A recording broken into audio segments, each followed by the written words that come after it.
Praise the Lord. கர்த்தருடைய பரிசுத்த நாமத்துக்கு மகிமை உண்டாவதாக. இன்றைய நாள் பொழுதிலே உங்களை சந்திப்பதில் நான் மிகவும் மகிழ்ச்சி கொள்கிறேன். கர்த்தர் உங்களை ஆசீர்வதித்து உங்களையும் உங்கள் குடும்பங்களையும் பாதுகாக்க கடவுள். எனக்கு அருமையானவர்களே, இன்ற நாளுக்கான தெய்வ வார்த்தை அப்போஸ்தலனாகிய பவுல் ரோமருக்கு எழுதின நிருபம் 10ஆம் அதிகாரம் 12ஆம் வசனம் 13ஆம் வசனம். யூதர் என்றும் கிரேக்கர் என்றும் வித்தியாசமே இல்லை, எல்லோருக்கும் கர்த்தரானவர் தம்மை தொழுது கொள்கிற யாவருக்கும் ஐஸ்வர்ய சம்பரனாயிருக்கிறார்.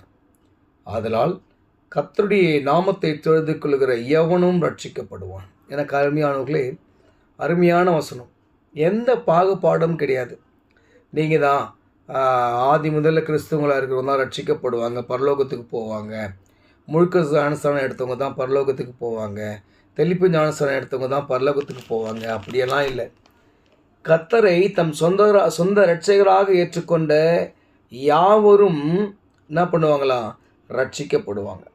அதனால் நான் ஆலயத்துக்கு போகல, ஞானஸ்தானம் எடுக்கலை, ராபோஜனம் எடுக்கலை இல்லையா, இதெல்லாம் தேவை. ஏன்னா ஆண்டவர் சொல்கிறாரு, இதை நினைவு கூறும்படி நீங்கள் நான் வரும் அளவு இதை செய்யுங்கன்னு. அதை பண்ண வேணாம் நான் சொல்லலை, நல்லா புரிஞ்சுக்கணும்.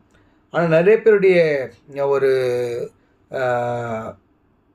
தாட்டு என்னடா, இவைகளெல்லாம் பெற்றால் தான் அந்த இடத்துக்கு போக முடியும்னு சொல்லிட்டு. அப்படி இல்லை.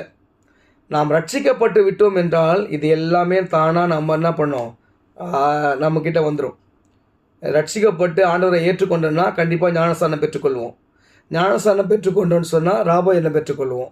அவருடைய ரத்தத்தையும் அவருடைய அப்பத்தையும் நம்ம புசிப்பதற்கு தகுதியை நாம் என்ன பண்ணிக்கணும், உருவாக்கிக்கணும். அப்படியெல்லாம் பண்ணால் தான் நாம் என்ன பண்ணுவோம், அடுத்து விசுவாசத்துக்குள்ளாக நாம் கடந்து செல்வோம். அதை தான் இங்கே சொல்கிறார். எந்த ஒரு பாகுபாடும் இல்லை, யூதர் என்றும் இல்லை, கிரேக்கர் என்றும் இல்லை, யாருமே இல்லை. ஆனால் நடா விஷயம் அப்படின்னு சொன்னால், கர்த்தரானவர் எல்லாருக்கும் தம்மை தொழுது கொள்ளுகிற யாவருக்கும் ஐஸ்வர்ய சம்பரனாய் இருக்கிறார். யார் அவரை நோக்கி கூப்பிட்டாலும் அவருக்கு ஆண்டவர் செவி கொடுக்கிறார். அதை ரட்சிக்கப்பட்டு ஞானஸ்தானம் பெற்றுக்கொண்டவங்களை தான் செவி கொடுப்பார். அப்படியெல்லாம் இல்லை.